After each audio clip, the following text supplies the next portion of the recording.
क्या अब उत्तर प्रदेश में दल बदलुओं के सहारे होगा भारतीय जनता पार्टी का बेड़ा पार? जी हाँ, नमस्कार दोस्तों, इंडिया बुलेटिन में आपका हार्दिक स्वागत है। दोस्तों, जब से 2024 के लोकसभा का चुनाव आया है, जब से लोकसभा का चुनाव का बिगुल बजा है, तब से तमाम नेता अपनी अपनी पार्टियों को छोड़कर भारतीय जनता पार्टी ज्वाइन कर रहे हैं और उनमें से कुछ नेताओं को जो है भारतीय जनता पार्टी ने 2024 के लोकसभा चुनाव का उम्मीदवार बनाया है। इसी कड़ी में पहला नाम जो आता है वो आता है अम्बेडकर नगर के सांसद रितेश पांडे का। रितेश पांडे जो कि बसपा के सांसद थे, फिर उन्होंने कुछ महीने पहले बसपा से इस्तीफा दिया। उनका आरोप था कि बसपा में उन्हें जो है दरकिनार किया जा रहा था। अगर बात करें हम थोड़ा सा जो है रितेश पांडे के पॉलिटिकल करियर की, तो रितेश पांडे साल 2017 में जलालपुर विधानसभा सीट से बीएसपी के टिकट पर विधायक बने थे।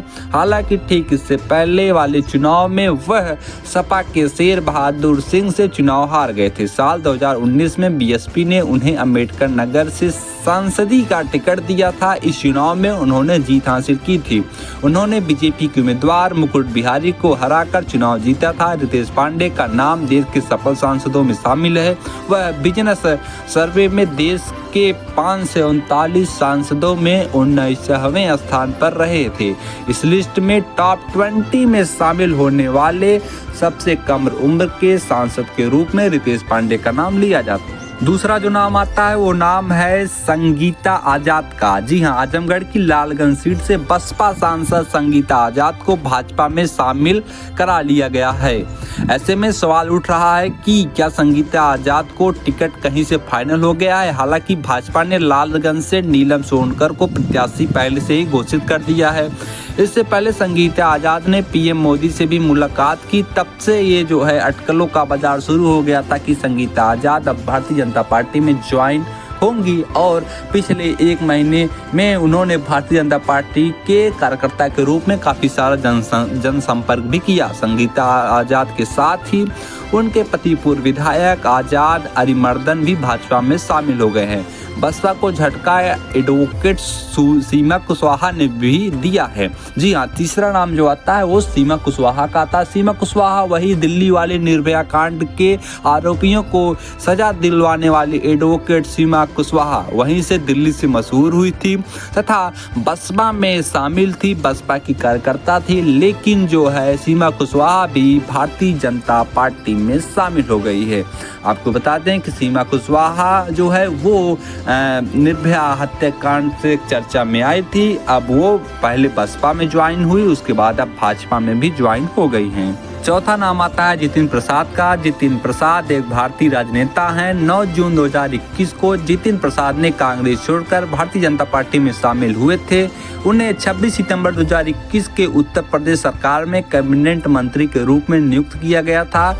इससे पहले वह भारत सरकार की मानव संसाधन विभाग के पूर्व राज्य मंत्री रह चुके हैं। वे 15वीं लोकसभा में उत्तर प्रदेश के लखीमपुर खीरी जिले के धोरहरा लोकसभा निर्वाचन क्षेत्र का प्रतिनिधित्व करते थे, जहां उन्होंने 1,84,509 मतों से जीत हासिल की थी। बीजेपी ने उन्हें 2024 के लोकसभा चुनाव में पीलीभीत से उम्मीदवार बनाया है। आपको बता दें कि भारतीय जनता पार्टी में शामिल हुए जो है जितिन प्रसाद 9 जून 2021 को जो है कांग्रेस छोड़कर भारतीय जनता पार्टी में शामिल होते हैं। उन्हें अब बीजेपी ने 2024 लोकसभा का उम्मीदवार पीलीभीत से उन्हें बनाया है। इसी कड़ी में चौथा नाम आता है रवि किशन का। रवि किशन गोरखपुर से सांसद हैं। गोरखपुर मतलब योगी का गढ़ माना जाता है गोरखपुर, वहां से रवि किशन सांसद है। रवि किशन उत्तर प्रदेश के जौनपुर निर्वाचन क्षेत्र से भारतीय राष्ट्रीय कांग्रेस में शामिल होकर 2024 में यहां का आम चुनाव लड़ते हैं, जहां उन्हें केवल 42,759 वोट प्राप्त होते हैं। वहीं अगर प्रतिशत की बात की जाए तो 4.25% उन्हें हासिल होते हैं वोटों की तथा वो 6ठे स्थान पर रहते हैं। फिर वो फरवरी 2017 में किशन ने कांग्रेस पार्टी को छोड़ दी और भारतीय जनता पार्टी में शामिल हो गए। उसके बाद वहां पे 2019 के लोकसभा चुनाव में रवि किशन को वहां से जो है गोरखपुर से प्रत्याशी बनाया जाता है। वो जीत जीतते हैं वहां से। और अब गोरखपुर हालांकि योगी आदित्यनाथ का गढ़ एक तरीके से आप कह सकते हैं भारतीय जनता पार्टी का ही गढ़ रहा है। योगी आदित्यनाथ के कारण योगी आदित्यनाथ जब सूबे के मुख्यमंत्री बनते हैं तब रवि किशन को वहां से मौका मिलता है, वो जो है वहां से चुनाव लड़ते हैं और एक अच्छी खासी मतों से विजय कोई प्राप्ति करते हैं। अब 2024 के लोकसभा चुनाव में उन्हें वापस से पूर्व गिरिराज मंत्री कृपाशंकर सिंह का, अगर कृपाशंकर सिंह की बात की जाए तो वह महाराष्ट्र में जब कांग्रेस की सरकार थी तो वहां पे गिरिराज मंत्री रह चुके हैं। उन्हें अब भारतीय जनता पार्टी में शामिल करा लिया गया था 2020 में। प्रधानमंत्री नरेंद्र मोदी ने जब जम्मू कश्मीर में धारा 370 को हटवाया था तब उनके इस फैसले का स्वागत करते हुए कृपाशंकर सिंह ने भारतीय जनता पार्टी को ज्वाइन की थी और कांग्रेस पार्टी को वहां पे छोड़ दिया था। अब 2024 के लोकसभा चुनाव में उनकी जन्मभूमि जो जौनपुर है लोकसभा सीट, वहां से उन्हें प्रत्याशी बनाया गया है। अगर जौनपुर की बात की जाए तो जौनपुर में एक नेता और हैं, चाहे आप उन्हें बाहुबली कह सकते हैं चाहे नेता कह सकते हैं, उनका नाम है पूर्व सांसद धनंजय सिंह।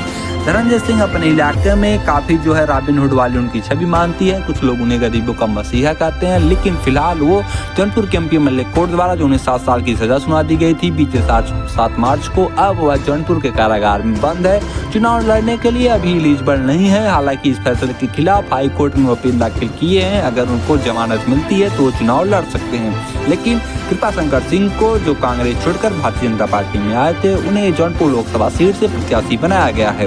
इसी कड़ी में छठा नाम जो आता है वो है अरविंद राजभर। अरविंद राजभर मतलब ओम प्रकाश राजभर, ओम प्रकाश राजभर मतलब सुहेलदेव भारतीय समाज पार्टी। अगर आप उत्तर प्रदेश की राजनीति को समझते होंगे पढ़ते होंगे तो ओम प्रकाश राजभर का नाम जरूर सुना होगा। ये वही ओम प्रकाश राजभर हैं जो 2022 के विधानसभा के चुनाव में समाजवादी पार्टी के साथ मिलकर भारतीय जनता पार्टी तथा सूबे के वर्तमान मुख्यमंत्री योगी आदित्यनाथ को यहां से खदेड़ने की बात कर रहे थे। लेकिन समय के साथ राजनीति भी बदली, अब वो भारतीय जनता पार्टी तथा एनडीए के एक प्रकार से आप कह सकते हैं घटक दल हो चुके हैं और उन्हें एक सीट एनडीए के कोटे से एक सीट दी गई है जिसका नाम है घोसी। घोसी से ओम प्रकाश राजभर ने अपने बेटे अरविंद राजभर अपने बड़े। अगर आपको हमारा वीडियो पसंद आया है तो प्लीज़ लाइक कीजिए, सब्सक्राइब कीजिए और बेल आइकन की घंटी जरूर दबाइएगा।